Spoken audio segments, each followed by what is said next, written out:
Pada kesempatan malam hari ini, jemaah sekalian, insyaallah kita akan sama-sama belajar tentang perintah Nabi SAW dan perintah Allah Subhanahu wa Ta'ala kepada kita semua untuk bersegera dalam beramal.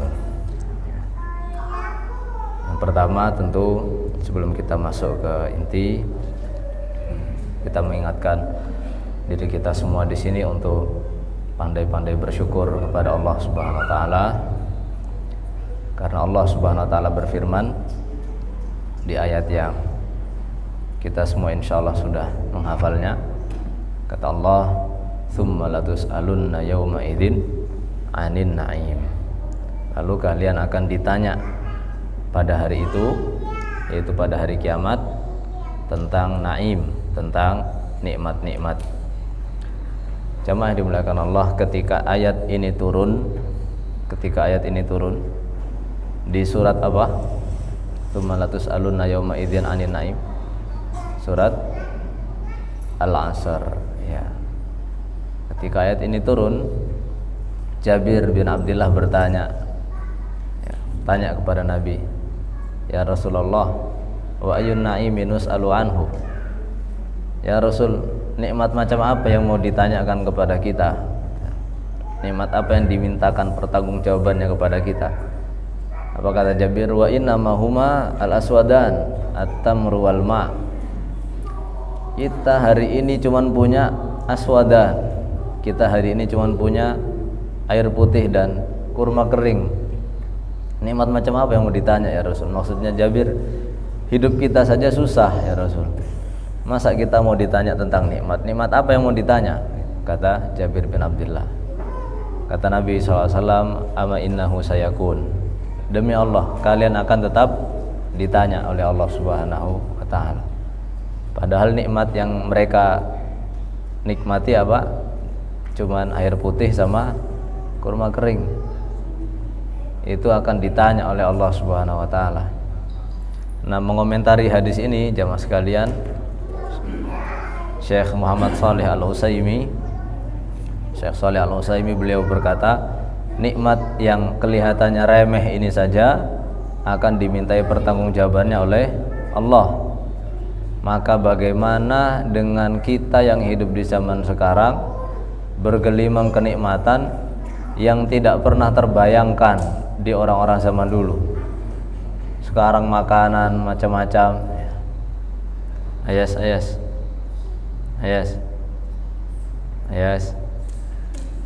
Mainnya di luar Ayas. Ya. Kata Syekh Shalih Al-Utsaimin, nikmat air sama kurma kering saja akan ditanya oleh Allah, apalagi nikmat sekarang kita. Masya Allah, di mana ya makanan, mulai dari durian, buah paling nikmat sedunia, ya, ada sate Padang, ada gulai, ada rendang. Itu baru makanan-makanan lokal, belum lagi makanan yang internasional, ada minumannya, ada bobanya, ada, Masya Allah. Itu semua nggak ada di zaman dulu, Pak. Dan mereka nggak pernah merasakan makanan seenak yang kita rasakan. Maka bagaimana kita akan ditanya oleh Allah Subhanahu wa Ta'ala? Nah, maka jamaah sekalian, kata beliau, orang yang menyadari makna ini, dia akan berusaha sebisa mungkin tidak terlalu berbanyak-banyak dalam hal dunia, terutama yang tidak dia perlukan. Makanan-makanan yang sifatnya hiburan gak akan banyak-banyak. Minuman-minuman yang sifatnya hiburan tidak akan banyak-banyak. Kenapa? Karena setiap yang dia nikmati akan ditanya. Dan capek kalau jawab pertanyaan yang banyak, maka mereka akan lebih memilih ya secukupnya saja. Nah, dan seorang mukmin seperti itu, atau kalaupun menikmati, maka dia menikmati dengan cara yang sesuai syariat. Kenapa? Karena zaman sekarang orang bukan hanya berbanyak-banyak dalam hal kenikmatan dunia, tetapi juga berkejar-kejaran dan sibuk memamerkan. Sibuk memamerkan, foto sana, foto sini, sebarkan di sana, sebarkan di sini, ya. Lalai bahwasanya ini termasuk perkara yang harus dijauhilah sebisa mungkin kalau hanya untuk memamerkan kenikmatan yang dimiliki. Kenapa? Jamaah dimuliakan Allah, salah satu landasan untuk mengharamkan perbuatan ya dalam ilmu fikih, salah satu landasan untuk mengharamkan perbuatan adalah ketika perbuatan itu dianggap menghancurkan perasaan orang fakir miskin. Para ulama itu dalam beberapa hukum mereka menyimpulkan hukum ini haram karena menghancurkan perasaan orang fakir. Itu termasuk perkara yang dilarang oleh para ulama. Maka dari itu kita berhati-hati dan hendaknya difikirkan dengan baik. Itu sebagai mukadimah jemaah sekalian. Nah, sekarang kita mulai masuk sedikit demi sedikit ke dalam materi kita pada malam hari ini. Yang pertama adalah kita mengingatkan diri kita sendiri dan kita semuanya dengan firman Allah Subhanahu wa taala. Allah berfirman, "Ya ayyuhal insanu innaka kadihun ila rabbika kadhan famulaqi." Wahai manusia, sesungguhnya engkau itu sedang bekerja bersusah payah menuju Rabbmu, kemudian engkau nanti akan bertemu dengannya. Semuanya sedang bersusah payah jemaah sekalian, dan ujung-ujungnya akan ketemu Allah Subhanahu wa taala. Yang bertaat juga bersusah payah, yang bermaksiat juga bersusah payah, ujung-ujungnya nanti akan ketemu dengan Allah Subhanahu wa taala. Nanti setelah ketemu dengan Allah akan ada dua golongan. Yang pertama, fa amma man utiya kitabahu biyamini, ada yang diberi catatan amal dari kanan. Ada juga wa amma man utiya kitabahu wara'a dhahri, ada yang diberi buku catatan amal dari belakang punggung, menggunakan tangan kirinya ditekuk, lalu buku catatan amalnya diserahkan dari belakang. Ini dua golongan nanti akan bertemu dengan Allah Subhanahu wa taala. Maka untuk kita hendaknya berhati-hati dalam beramal. Nah, jemaah dimuliakan Allah Subhanahu wa taala, untuk mengetahui seseorang itu baik atau buruk ya, untuk mengetahui seseorang itu baik atau buruk maka dibagi menjadi dua. Yang pertama di dunia, yang kedua di akhirat. Mengetahui orang baik atau buruk di dunia itu di akhirnya. Adapun mengetahui orang itu baik atau buruk di akhirat itu di awalnya. Di dunia, kapan kita bisa mengetahui orang ini baik atau buruk? Di akhirnya, ketika dia meninggal dunia. Kata Nabi SAW, innamal a'malu bil khawatim. Sesungguhnya amal itu dinilai pada saat penutupannya.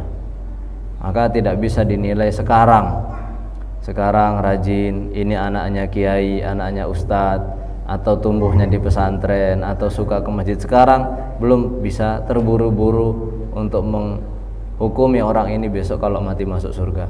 Begitu juga sebaliknya, yang sekarang jarang sholat, yang sekarang belum menutup aurat, sibuk kesana kemari, main kesana kemari, lalai kesana kemari, belum bisa dihukumi orang ini besok kalau meninggal akan masuk neraka. Semua itu masih berjalan dan tidak ada yang bisa memastikan hukum kecuali ketika sudah di ujung kehidupan, sesuai dengan sabda Nabi yang tadi kita bacakan, innamal a'malu bil khawatim. Sesungguhnya amal itu dinilai dari akhirnya. Nah, kemudian kalau di akhirat bagaimana? Kalau di akhirat itu diketahui dari awal. Kata Nabi sallallahu alaihi wasallam, awwalu ma yuhasabu alaihi al-'abdu yaumal qiyamati min amalihi as-shalah. Yang pertama kali dihisab dari seorang hamba di hari kiamat dari amalnya adalah salat. Fa in saluhat saluha sairu amali wa in fasadat fasada sairu amali. Kalau salatnya bagus, maka dia dinilai sebagai orang yang selamat, amalnya semua bagus. Tapi kalau salatnya buruk, rusak, maka semua amalnya dinilai oleh Allah Subhanahu wa taala rusak. Ini cara kita menilai diri kita ini baik atau buruk nanti di akhir ketika di dunia, dan nanti di awal ketika di akhirat. Nah, ini dua-duanya bisa diperbaiki sekarang. Yang ingin hidupnya berakhir dengan kebaikan, maka istiqomahkan amal soleh meskipun cuma satu dan kecil, itu lebih baik daripada tidak ada sama sekali. Dan yang ingin akhiratnya bagus, mulai sekarang jaga sholat, sempurnakan sholat sebaik-baik mungkin ya, sempurnakan sholat sebaik mungkin, maka nanti di akhirat hisabnya insya Allah akan baik. Jamaah dimuliakan Allah, segera beramal sebelum terlambat. Kita sudah sering mendengar segera beramal itu sebelum apa? Sebelum datang 5 perkara ya. Ternyata jamaah sekalian dimuliakan Allah Subhanahu wa taala, yang diperingatkan oleh Nabi itu bukan cuman segera beramal sebelum 5 perkara. Kalau 5 perkara apa? Kaya sebelum miskin, terus lapang sebelum sempit, sehat sebelum sakit, muda sebelum tua, hidup sebelum mati. Itu irtanim khamsan qabla khamsin. Manfaatkan 5 perkara sebelum 5 perkara. Yang di sini ternyata yang diingatkan oleh Nabi itu bukan cuma 5 tetapi 7 perkara jemaah sekalian. Apa saja yang diperingatkan oleh Nabi SAW? Beliau bersabda, badiru bil a'mali sab'an, segeralah beramal sebelum datang 7 perkara. Hal tantadhiruna illa faqran munsiyan, kalian itu tidak menanti kecuali yang pertama kefakiran yang melalaikan, au ghinan mudghiyan, atau kekayaan yang menyombongkan, au maradhan mufsidan, atau penyakit yang merusak badan, au haraman mufannidan, atau kaya atau tua yang menyusahkan, au mautan mujhizan, atau kematian yang menghabisi semua kesempatan, awid dajjal fasyarru ghaibin yuntadhar, atau dajjal seburuk-buruk perkara yang dinanti, awis sa'atu fasa'atu adha wa ahmar, atau kiamat, dan kiamat itulah yang paling berat dan paling pahit. Hadis riwayat Muslim. Apa yang pertama kali diperingatkan oleh Nabi? Kemiskinan. Kemiskinan yang melalaikan jemaah sekalian. Ya, dan ini bisa kita perhatikan ya, sebagian saudara-saudara kita yang Allah takdirkan hidup di bawah garis kemiskinan, misalnya mereka mau beribadah itu kadang susah, harus kerja, harus banting tulang. Dan terutama ini bisa kelihatan kalau sudah masuk bulan Ramadan, terutama saudara-saudara kita yang bekerja fisik keras, supir, atau bekerja di bangunan, atau bekerja di perkebunan yang berat-berat ya, mereka nggak ada libur, mereka harus tetap kerja, mereka harus tetap nyupir ke sana kemari, harus tetap ngangkut, nguli dan sebagainya. Akhirnya apa? Ya sulit mau beribadah. Kenapa mereka bekerja di situ? Tidak ada kesempatan yang lain. Ya. Jangankan mau mikir iktikaf jemaah sekalian, jangankan mau mikir hatam Quran, memikir puasa saja kadang susah. Meskipun ada, saya kenal dengan seseorang, beliau supir truk, tapi kalau puasa tetap puasa. Tapi nanti begitu pulang sampai rumah sudah seperti orang pingsan, sudah nggak kuat, tinggal nunggu azan maghrib, itu sudah seperti orang pingsan, sudah nggak berdaya, sampai rumah sudah tepar. Berat sekali ya, berat sekali kalau sudah dihimpit dengan kemiskinan ya. Maka jamaah sekalian dimuliakan Allah, sebelum kita ditimpa dengan kondisi yang seperti itu, sekarang berinfak, sekarang perbanyak beramal soleh ya. Kalau kita mungkin tidak sampai yang fakir, yang betul-betul fakir, miskin sekali, tapi bisa kita ambil pelajaran, misalnya yang memiliki pendapatan tetap bulanan, kalau sudah masuk awal bulan maka apa? Uangnya masih banyak. Nah, itu disedekahkan, disisihkan sedikit-sedikit, mungkin tidak seberapa, tapi disisihkan, itu jadi amal soleh. Jadi amal soleh, disisihkan, disedekahkan. Ya tapi kan sudah ke anak istri, ya nggak cuman ke anak istri ya, keluar juga ke fakir miskin di luar. Kenapa? Kan Nabi juga nggak cuman sedekah ke anak istri, beliau juga sedekah ke fakir miskin. Ingat ibunda kita Aisyah ketika kurmanya tinggal 1 butir, cuman punya kurma 1 butir, apa? Ada pengemis ibu-ibu bawa anaknya, kemudian dikasihkan kurma 1 butir, sama ibunya kurmanya dibelah 2, yang 1 buat anaknya, sudah dimakan, dia baru mau makan setengah, anaknya ngeliatin, terus ibunya itu ngasihkan ke anaknya. Kurma tinggal satu butir. Dan kata Nabi SAW, ittaqun nar walau bisyiqqi tamrah, lindungilah diri kalian dari neraka meskipun hanya dengan setengah butir kurma. Jadi meskipun nggak seberapa, sedekahkan dan itu jadi amal soleh ya. Dan apa namanya, kalau seseorang sudah terbiasa mengamalkan sedekah lalu jadi rutin, atau mengamalkan amal apapun lalu jadi rutin, maka ketika dia jatuh miskin sudah tidak bisa sedekah lagi, maka sedekah yang dia lakukan rutin itu pahalanya dikasih terus oleh Allah Subhanahu wa taala. Seberapa bisa rutin? Ada yang bisa sedekah harian, atau kalau nggak bisa sedekah pekanan, atau kalau nggak bisa sedekah bulanan, mungkin 1 bulan 100.000 atau 1 bulan 200.000, 1 bulan 500.000, sebisanya. Nah kalau tiba-tiba dalam satu kondisi tidak bisa sedekah sama sekali, bulan Agustus bisa sedekah, kemudian bulan berikutnya nggak bisa, maka bulan berikutnya tetap dicatat di sisi Allah fulan sedekah 500.000. Nanti bulan berikutnya lagi dicatat fulan sedekah 500.000. Kenapa? Begitulah cara Allah Subhanahu wa taala menghargai amal yang istiqomah. Amal yang istiqomah itu kalau berhenti maka pahalanya tetap mengalir. Meskipun sudah berhenti jemaah sekalian, meskipun sudah berhenti. Makanya yang bisa istiqomah lakukan. Jangan dinilai saya cuma bisa 100.000 sebulan. Jangan dinilai 100.000-nya, tapi nilai istiqomahnya. Nanti begitu putus, pahalanya tetap Allah kasihkan meskipun sudah tidak bersedekah lagi. Jadi itu yang pertama ya, kita beramal soleh sebelum datang kemiskinan yang melalaikan, menyusahkan. Sudah nggak bisa kerja kemana, sudah nggak bisa ibadah, sibuk nyari nafkah. Dan untuk kemiskinan ini jemaah sekalian, Nabi SAW sampai berdoa memohon perlindungan. Apa doanya?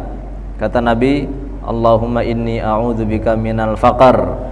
Ya Allah, hamba berlindung kepadamu dari kefakiran, dari kemiskinan, wal qillati wal dhillah, dan dari sedikitnya harta dan kerendahan ya, kehinaan. Wa a'udzubika an azlima au uzlam, dan aku berlindung kepadamu ya Allah dari berbuat zalim atau dizalimi. Nabi sampai berlindung dari kefakiran karena berarti apa? Fakir ini kalau terlalu parah bisa melupakan orang dari ibadah. Jadi itu yang pertama, mohon perlindungan dari kemiskinan yang melalaikan. Yang kedua apa kata Nabi SAW? Yang kedua adalah aughinan mudghiyan, kekayaan yang membuat orang melampaui batas.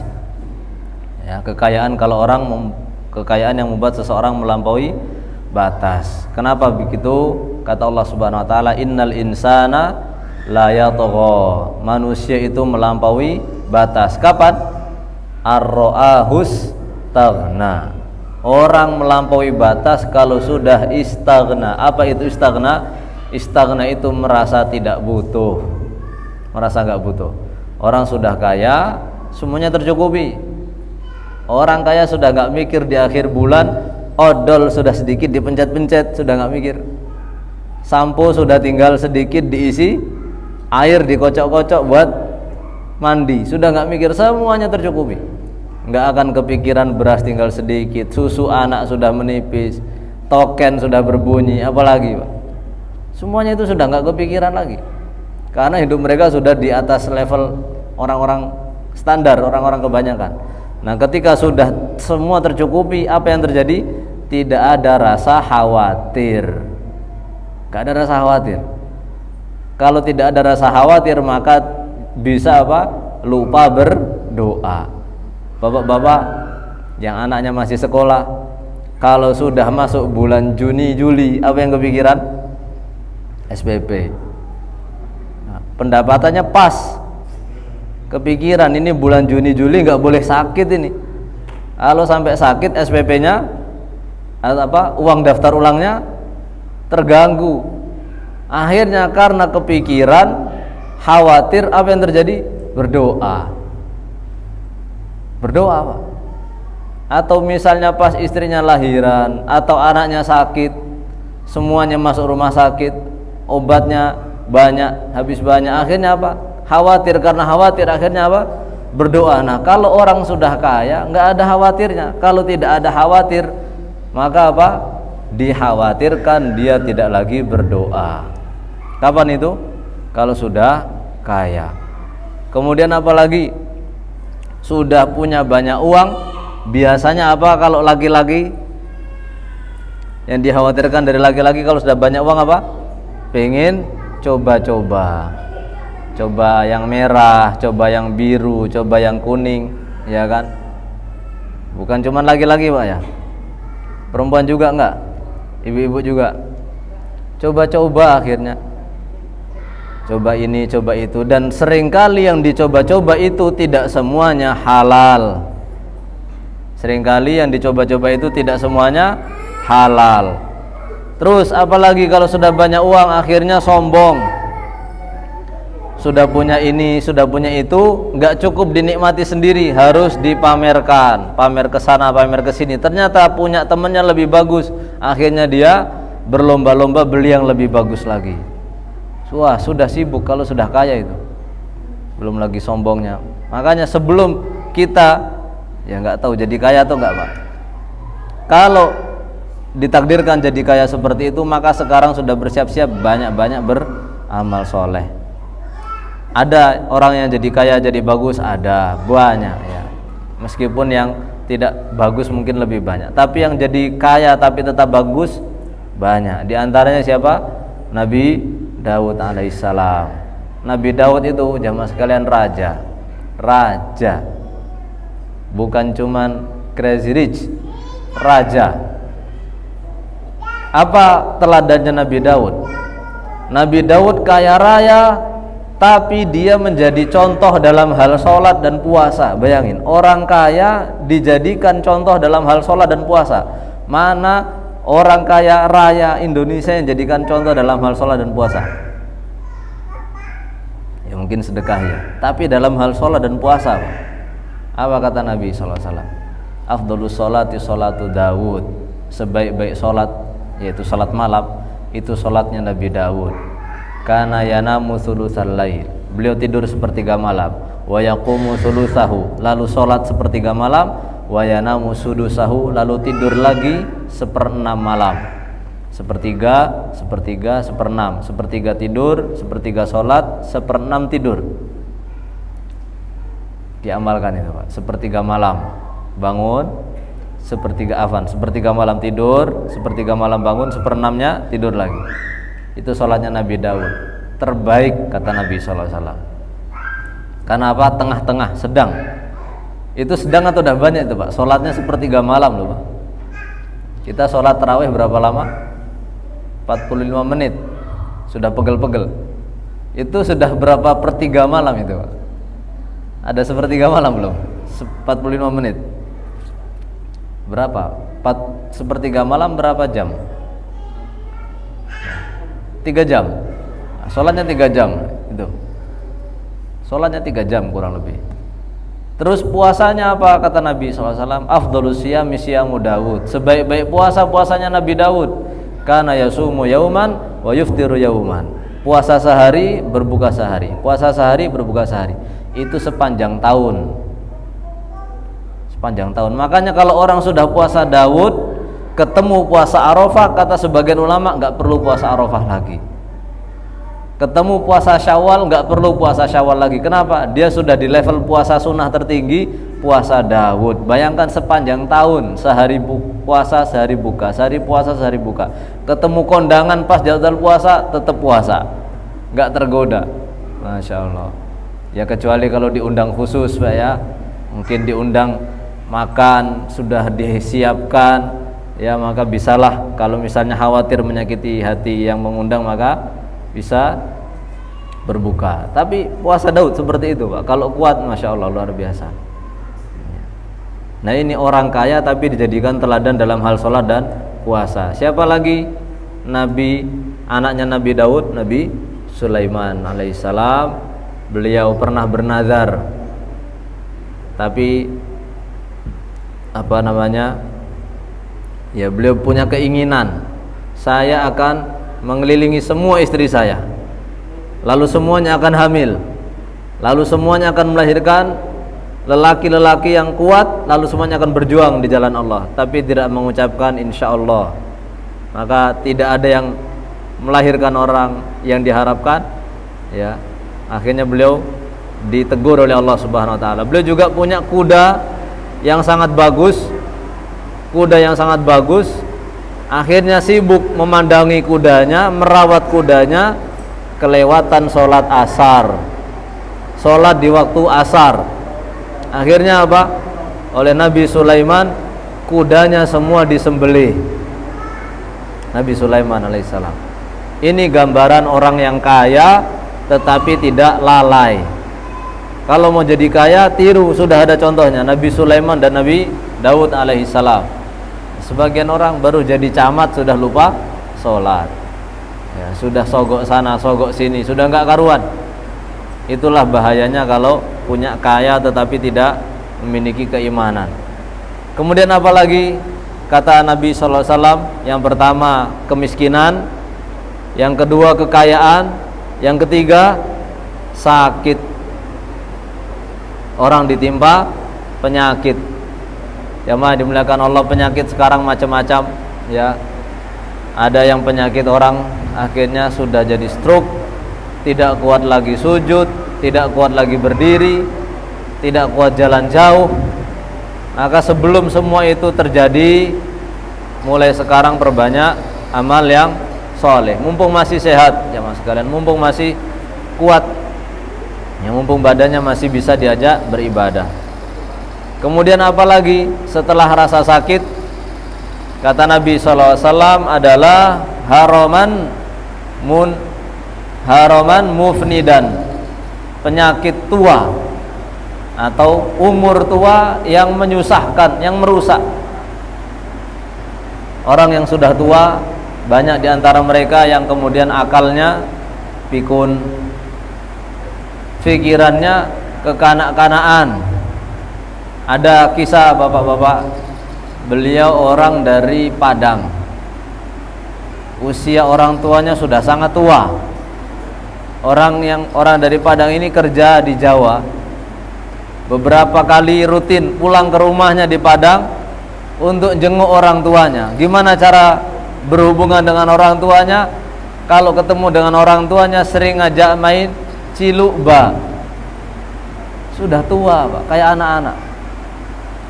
Sudah nggak mikir ingat nggak ingat, itu sudah parah akalnya itu. Sudah sholat dibilang belum sholat, belum sholat dibilang sudah sholat, belum makan dibilang sudah makan, sudah disuapin bilang belum makan. La ilaha illallah.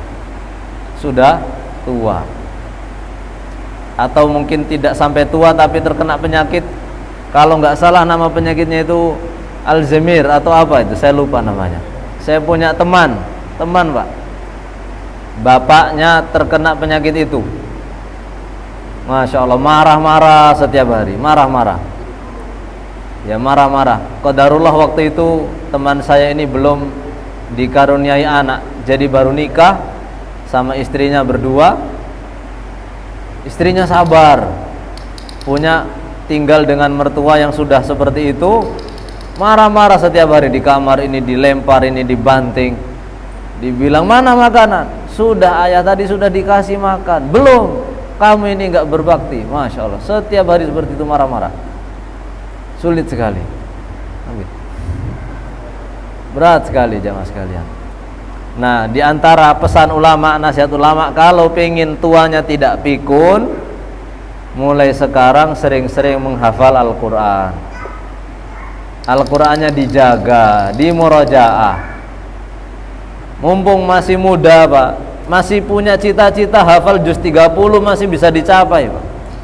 Ada yang punya cita-cita hafal mungkin juz 30? Jangan bercita-cita saja nggak berani.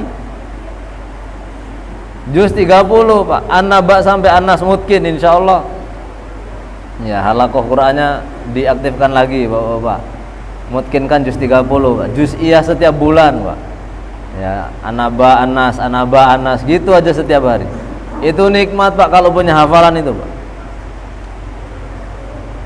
Ya, punya anak kecil nggak punya hafalan Quran, susah mau baca Quran itu. Gimana? Kapan mau ngaji? Baru buka mushaf anaknya nangis. Baru buka mushaf ini sudah waduh, macam-macam. Kapan bisa menghafal Quran? Kapan bisa ngaji? Ya dari hafalan itulah. Itu pegangan luar biasa. Dan itu kalau dijaga sampai tua, Allah lindungi ingatannya nggak akan pikun. Contohnya dari mana? Ya, salah satunya itu menjaga hafalan Quran. Contohnya banyak. Kita pernah bertemu di Madinah, di mana begitu ya. Mereka masyayikh, para syekh-syekh sudah tua, jalannya sudah bungkuk-bungkuk, tapi masih ke masjid setiap hari, sholat, ngaji, ngajar, ngisi ceramah, lancar, akalnya masih terjaga. Itu yang pertama, jaga hafalan Al-Quran. Sebisa mungkin punya hafalan Al-Quran. Yang kedua apa? Supaya di masa tuanya dijaga Allah. Di waktu muda jaga badan, jangan dipakai untuk maksiat. Di waktu muda badannya jangan dipakai untuk maksiat. Bukan hanya muda, pemuda, bukan hanya waktu remaja. Sekarang bapak-bapak ini insya Allah masih segar bugar ini, dijaga jangan sampai maksiat. Jangan dipakai maksiat, matanya, tangannya, kakinya jangan dipakai maksiat. Ada seorang ulama, beliau usianya sudah 90 tahun. 90 tahun. Naik unta, tinggi untanya. Mau turun, gimana cara turunnya? Dia tiba-tiba loncat. Loncat dari punggung unta, loncat. Bluk. Orang-orang sampai terkagum-kagum, ini sudah 90 tahun loncat dari punggung unta. Coba sekarang usia 90 tahun suruh loncat dari kasur. Waduh, lepas tulangnya mungkin. Terus ditanya, bagaimana engkau bisa seperti ini? 90 tahun masih energik, lompat sana lompat sini, salto-salto. Kata beliau, aku jaga tubuhku di waktu muda, Allah jaga tubuhku di waktu tua. Jadi gimana cara menghindari tua yang buruk? Pertama, jaga hafalan Al-Quran, atau banyak dipakai untuk berfikir lah ya, untuk baca, untuk belajar. Jangan banyak nonton, kecuali nonton yang bermanfaat, nonton kajian atau nonton materi-materi yang bermanfaat. Ya, itu otaknya dipakai untuk berpikir terus, atau jaga badan jangan dipakai untuk maksiat. Dan tua yang seperti ini Nabi sampai mohon perlindungan. Apa zikir pagi petang? Allahumma inni a'udzubika minal kasal wa su'il kibar. Ya Allah, saya berlindung dari rasa malas dan dari masa tua yang buruk. Masa tua sudah nggak tahu buang air kecil di kamar mandi, akhirnya ngompol di mana-mana. Naudzubillah min dzalik. Ya. Itu ya jamaah sekalian, mohon perlindungan kepada Allah Subhanahu wa taala. Ya, jadi yang pertama apa tadi?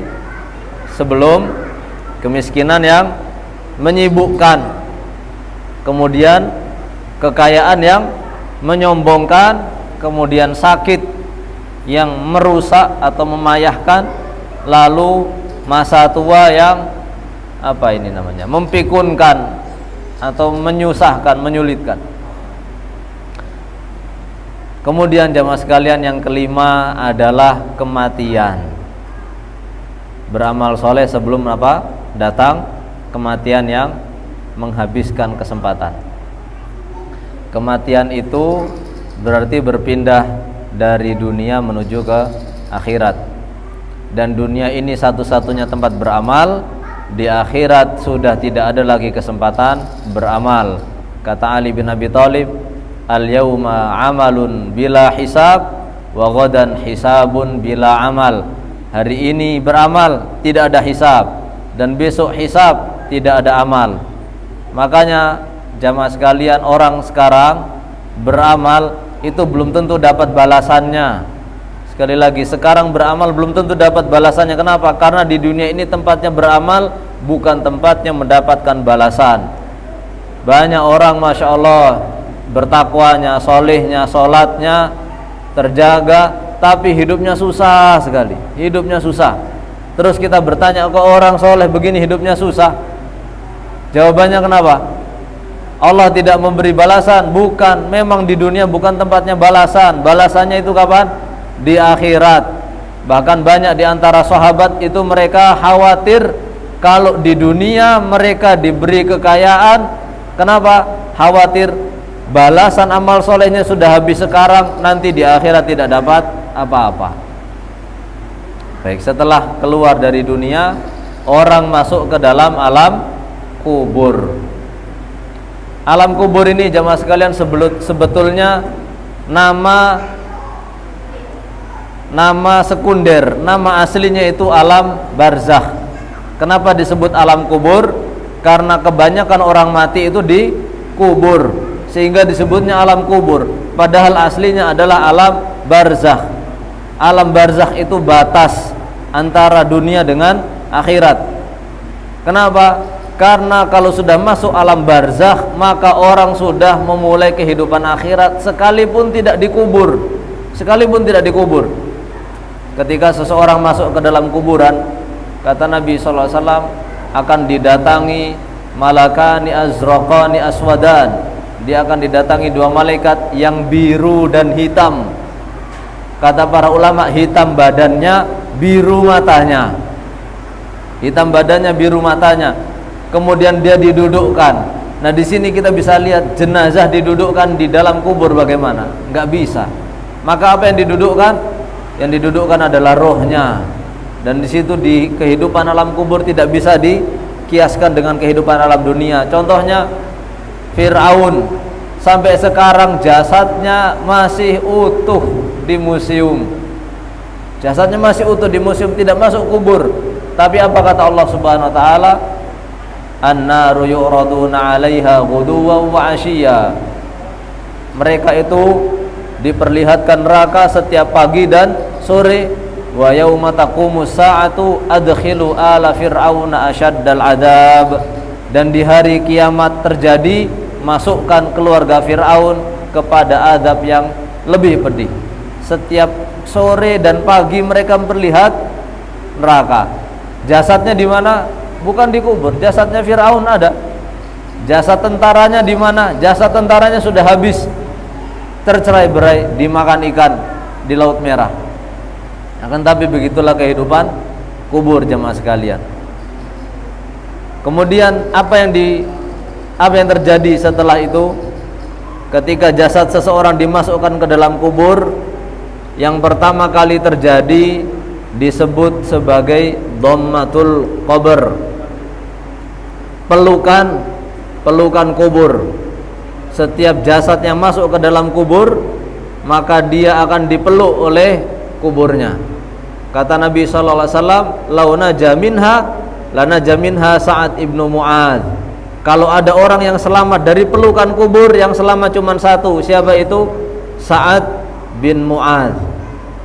Sa'ad bin Mu'adz ini ketika meninggal dunia, kata Nabi sallallahu alaihi wasallam, "Ihtazza 'arsyur Rahman bi mauti Sa'ad."